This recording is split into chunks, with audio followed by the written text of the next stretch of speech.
The truth is, Leavitt Crane never planned to become a symbol of anything. He wasn't an activist, nor a rebel, nor the face of any movement. He was a janitor at St. Agnes Veterans Home in Charleston, West Virginia. 43 years old, unmarried, quietly taking care of his mother, who had late-stage Parkinson's, and the aging vets who had nobody else. He kept his head down, worked double shifts, and came home to spoon-feed mashed peas to the woman who once sewed his Halloween costumes from scratch.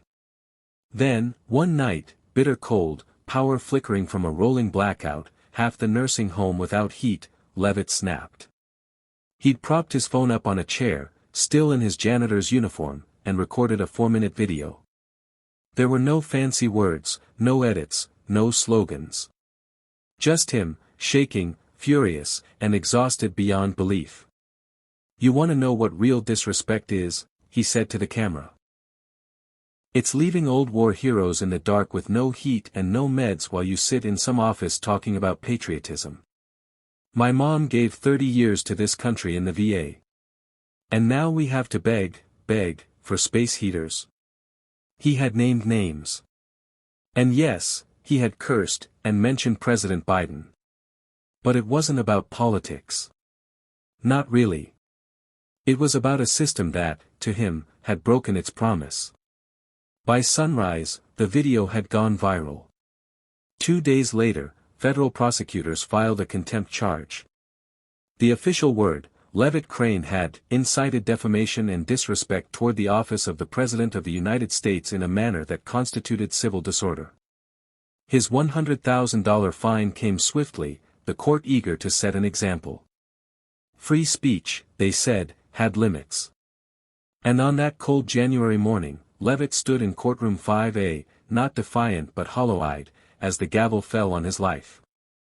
The courtroom had the chill of a place not used often. Ornate walls, aging portraits of long-dead judges, the stale smell of musty wood and older paper. Outside, a small protest had gathered, some waving American flags, some holding cardboard signs that read, "We are Leavitt." Inside, though, it was tense silence. Judge Marcia Rollins, known for her strict adherence to legal protocol, stared down at Leavitt over her glasses. Her voice, smooth and professional, delivered the sentence with surgical precision. "This court fines you $100,000 for violation of U.S. Code Title 18, Section 871, through direct public slander and incitement. Furthermore, until such fines are arranged for payment, you are to be taken into federal custody." Leavitt blinked slowly, his face unreadable. His attorney, a public defender named Jenna Ruiz, leaned over and whispered, "We'll appeal. Don't give up." But her voice lacked conviction, like someone trying to shield a child from the knowledge that the dog had already died. The judge's gavel struck wood. 7 minutes later, the double doors opened and in stepped U.S. Marshal Sienna Bondi. She had the quiet strength of someone who'd seen too much and talked about none of it. 6 feet tall in boots, with graying braids pulled back under her hat, Bondi was a decorated officer, and, unbeknownst to anyone in that room, a former social worker. She'd once volunteered at community kitchens. Her cousin had died in Iraq. Her father, a Vietnam vet, now lived in a state-run facility that looked very much like St. Agnes. Bondi had read Leavitt's file the night before. She'd watched the video, twice. Now, as she approached, her boots echoing through the courtroom, she couldn't ignore the heaviness in her chest. "Mr. Crane," she said gently, "I need your hands." Leavitt didn't resist. "They still cold over there at St. Agnes?" he asked, eyes low. Bondi looked at him for a long moment. "Yes," she said. And something inside both of them broke a little. Sienna Bondi had cuffed 1,000 men before. Some had wept. Some had fought. Some had tried to charm their way out with slick smiles and courtroom bravado. But none of them stayed with her, not like Leavitt Crane did. That night, she sat in her government-issued apartment, fingers hovering over her phone screen, the glow of Leavitt's video playing in the dark. She'd watched it again. And again. It wasn't just his words. It was what wasn't said that haunted her. The visible exhaustion. The barely contained grief. The weight of dignity stripped raw by desperation. He didn't hate the president, he was pleading with him. Pleading for someone, anyone, to look. Bondi sipped her tea, but it had gone cold. She thought of her father, once a proud Marine, now reduced to a wheelchair in a facility that smelled like bleach and forgetting. She thought of the last time she visited and found him shivering under a thin blanket, television flickering with static in the corner. Maybe that's why she'd hesitated that morning with the cuffs. She saw Leavitt not as a criminal but as something far more dangerous in the eyes of power, a mirror. Leavitt was transferred to federal holding just outside Beckley. The ride was silent, except for the soft clinks of his chains. The marshals didn't speak. He didn't ask questions. There was a strange peace in finally being out of the fight, like the moment a storm knocks the breath out of you and all that's left is rain. His holding cell was bare, metal bed, toilet in the corner, no windows. A Bible on the shelf. He didn't touch it. Not because he didn't believe, but because he did, and right now, that belief was hanging by threads. Day turned to night. Hours passed with no sound but the drip of a leaky pipe and his own breath. But in the stillness, memories surged. He saw his mother, pale and smiling weakly the day before he was taken. "I'm proud of you," she'd whispered, her hand trembling in his. "For what?" He'd asked, eyes burning. "For trying," she replied. "Even when nobody listens." Meanwhile, something unexpected was brewing outside the cold steel of Leavitt's cell. Bondi had filed her report, but something didn't sit right. On her own time, she started digging. Not through Leavitt's criminal record, he didn't have one, but through his life. She found old letters of commendation from the VA, notes from families who said Leavitt had kept their father company after the stroke, or sat by my granddad's bed even when his shift was over. She found photos of him building ramps for wheelchairs out of scrap wood. No fanfare. No GoFundMe. Just quiet, relentless care. Then she came across a forum post from a man named Travis Kilburn. A name she hadn't heard in years, but recognized instantly. Travis was a former Marine. Homeless for a stretch. Had vanished from the VA registry years ago. His post read, "Leavitt Crane saved my life. Literally. I was gonna end it all one night. He found me behind the St. Agnes dumpster. Didn't call the cops. Just sat with me, gave me coffee, talked me down. I don't care what he said about Biden. The man's a hero." Bondi leaned back in her chair, heart pounding. This wasn't just a case. It was a question. What do we punish in this country? And what do we ignore? The protests grew louder by the day. First a dozen, then hundreds gathered outside the courthouse. Not all for Leavitt, some just frustrated, tired of being unseen. Veterans. Nurses. Caregivers. People who worked 2 jobs and still chose between rent and medicine. People who had been told that to complain was to be ungrateful. Media outlets jumped on it. Hashtags like #LetLeavittSpeak and #FixTheSystemFirst began trending. And in homes across America, people began watching the video for themselves. The narrative shifted. Leavitt wasn't some fringe loudmouth anymore. He was them. Inside the cell, Leavitt had no idea.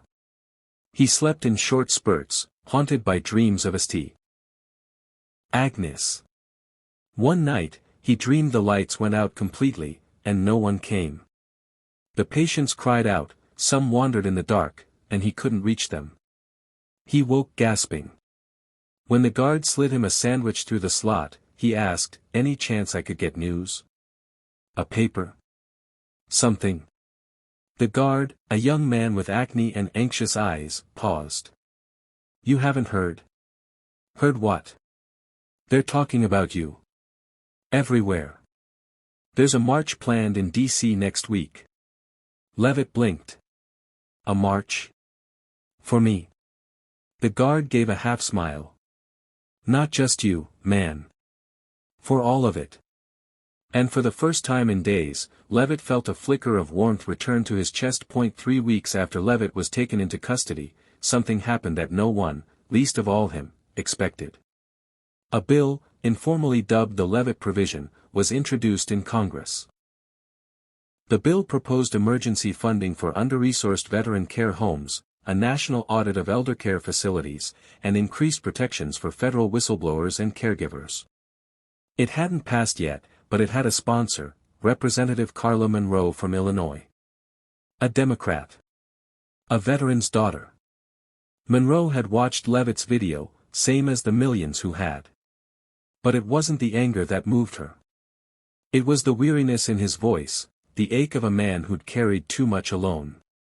This is not about political speech, Monroe said during a televised statement. This is about listening when ordinary Americans say, "Help us." In the federal facility, Leavitt received the news like a man being told spring had arrived during a blizzard. Slowly, with disbelief. Then tears. His public defender, Jenna Ruiz, grinned as she held out the court's new motion. "They're vacating the fine," she said. "Withdrawing the charges. It's over." "No appeal?" he asked. "No appeal needed." Judge Rollins rescinded the contempt charge. Said she acted hastily under public pressure. Leavitt blinked. "You mean? I'm free?" Jenna nodded. "You're going home, Leavitt." Bondi was the one assigned to escort him out. When he stepped out of the building, the air was crisper. Not just from the cold, but from something else, possibility. There wasn't a media frenzy. No red carpets. Just two elderly vets holding a homemade sign, "Welcome home, brother."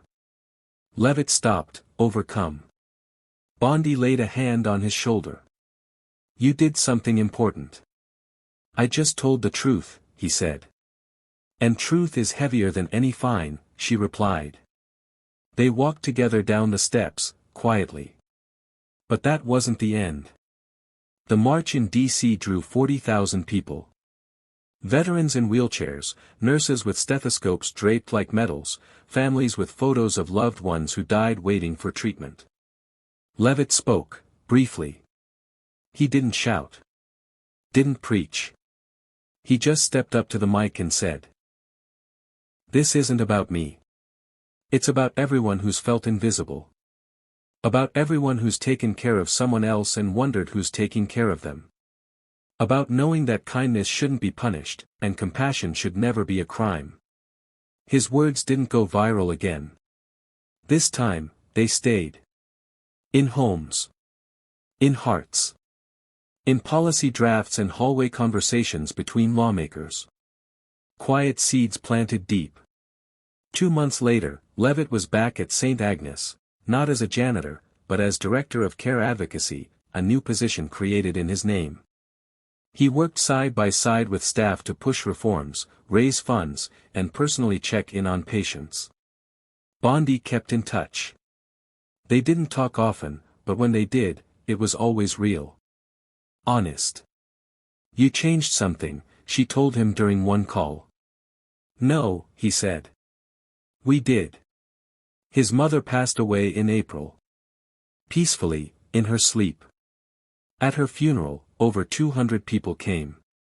Vets, neighbors, former nurses, even a retired senator. They came not because she was famous, but because, through her son, she reminded them of someone they loved. Someone who had quietly given, quietly suffered, and quietly endured. Leavitt read a poem at the service. Just 4 lines. "There is no wealth in silent halls. But kindness fills forgotten walls. The world won't change in just one day. But hearts can, when we choose to stay." 1 year later, the Leavitt Provision passed. Not perfectly. Not with all the funds they hoped. But enough. Enough to replace heating units in over 600 veteran facilities.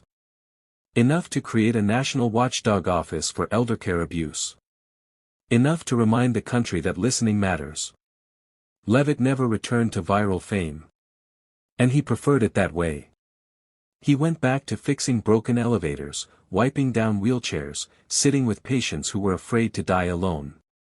And whenever someone thanked him, he smiled and said, "I'm just doing what I was already doing. Only now, someone's listening." Epilogue: The Power of One Voice. In the end, the story of Leavitt Crane wasn't about punishment. It wasn't about politics.